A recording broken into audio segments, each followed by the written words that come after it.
Hey guys, welcome back to another video. This is James at Elite Hunters here with another installment into my Triple Crown editions. And before I get started, I just want to spotlight the man in the middle there, newest member to a prestigious club, and that is Miguel Cabrera. Not only a Triple Crown winner, but a 500 home run hitter. And pretty soon he's going to be a member of the 3,000 hit club and for sure a surefire Hall of Famer. So congratulations once again, Miguel Cabrera. And let's get on with another Hall of Famer, my newest pickup. And that is Mr. Rube Waddell, here with his 1906 Fan Craze card. This is my first Fan Craze card, and I'm super excited to own this one. As you can tell, the back is a blue back. The American Leaguers had the blue backs, the National Leaguers had the red backs, and the chipping over here is what usually alludes to the grades. This one is pretty clean. It has a little bit of dirt right here, which gave it a little lower grade, but man, no creases. And most of all, this card is super rare and scarce. I can't believe I found a card of this magnitude, this player, this Hall of Famer. Take into account, I looked up the pop report between PSA and SGC, and there's only 46 of these known to be graded. You put that into comparison to his T206s that came out 3 years afterwards. I looked up between his portrait card and his action throwing cards. For both companies, I looked up there's 987 of his portrait cards graded and 944 of his action cards graded. That's over 1,900 cards graded in the T206s. And there's only double digit, 46 of these Fan Craze cards graded. Yeah, I consider myself pretty lucky to have found this one. But enough about that. This is also about the enigma that is Rube Waddell, known for being one of the greatest pitchers who ever lived and also one of the craziest.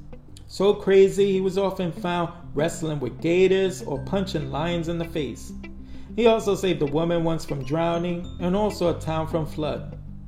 At times, he'd miss a start or two because he was working at a store as an animatronics, or also marching and leading a parade. And he was also found playing under the stands with kids playing marbles. And speaking of stands, he'd sometimes fight with opposing fans in the stands because some of it could be blamed on booze. He was a well-known alcoholic who once quit a team who tried to stop him from drinking. He'd fight with teammates, friends, and even cast members at a play that he performed in. And oh yeah, that same cast member, he accidentally shot him in the hand. But like karma, that same lion I told you he punched in the face, that lion bit him in his pitching hand. So karma, what goes around comes around. But on the mound, he was one of the greatest. That is, if you could keep him there. Because sounds of a nearby fire truck were heard rolling by, he'd simply take off running, trying to help out the firemen. Or if he just decided he'd rather be fishing. I think being born on Friday the 13th might have had something to do with it. Could explain why he was once kidnapped from California and smuggled into Philadelphia by Connie Mack to aid in a pennant race. Or if he was simply aiding in a fire, he once unfortunately fell climbing up a ladder, through a window, and into a vat of a nearby warehouse. Playing hero was in Rube's DNA. Just ask Danny Hoffman, his teammate, who was once struck by a pitch in the temple. If Waddell's quick action was what alluded to him saving his life, he carried him over to a horse-drawn carriage, over to a hospital, to which he remained by his bedside with an ice pack to his head. Unfortunately, this is the same guy who knocked out his stepfather's teeth with a flat iron and knocked his mom over with a chair. Oh yeah, and he also was accused of bigamy by his second wife. But wait, did I mention he did lead the league in strikeouts 6 consecutive years? He was one of the best. He even pitched an immaculate inning. That's 3 strikeouts with only 9 pitches. He was so great, he often told his teammates to take a seat in the field while he struck out the last batter. And he even pitched 17 innings in the first game of a doubleheader, to which he won with a triple in the last inning, and then was later asked to continue pitching the second game, to which he won with a shutout. That's 2 games, 2 wins within 26 innings in 1 day. So good, he even outdueled the immortal Cy Young in a 20-inning game after giving up 2 runs in the first. He then went on to pitch 19 shutout innings. That was the year in which he won the Triple Crown in 1905 with a record of 27-10, 287 strikeouts, and a 1.48 ERA. That's the same man who once pitched 6 scoreless innings underhanded. And he had the most strikeouts in a season throughout the 1900s until finally surpassed by Sandy Koufax.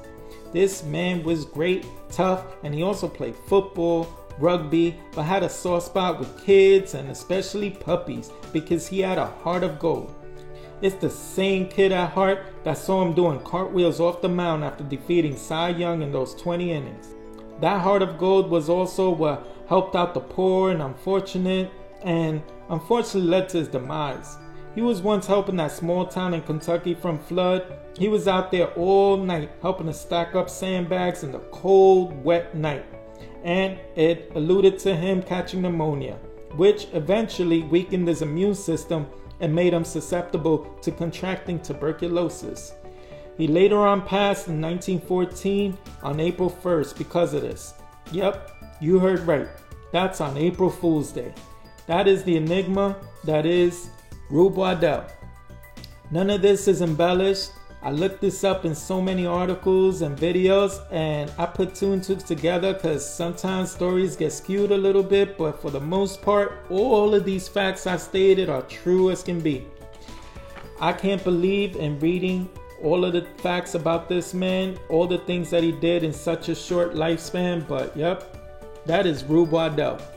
Nowadays, I don't think he would have been able to pitch because it was later found out that he was probably suffering a little bit from retardation or autism or ADD.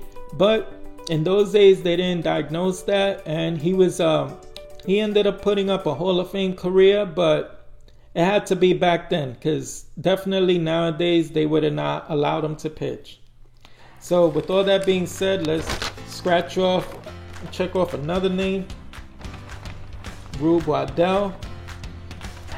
So you could tell, checked off right there, and this list is getting shorter and shorter by the video. I have a few more in the future that I'm going to share with you, but with this one I decided to only do one player because of the magnitude and the story. I wanted to give him his proper spotlight. Stay tuned for the future video. It's going to come soon. And until then, I'm going to wish everyone happy hunting when it comes to cards. I want everyone to stay safe, be blessed, and I will see you on the next one. Bye.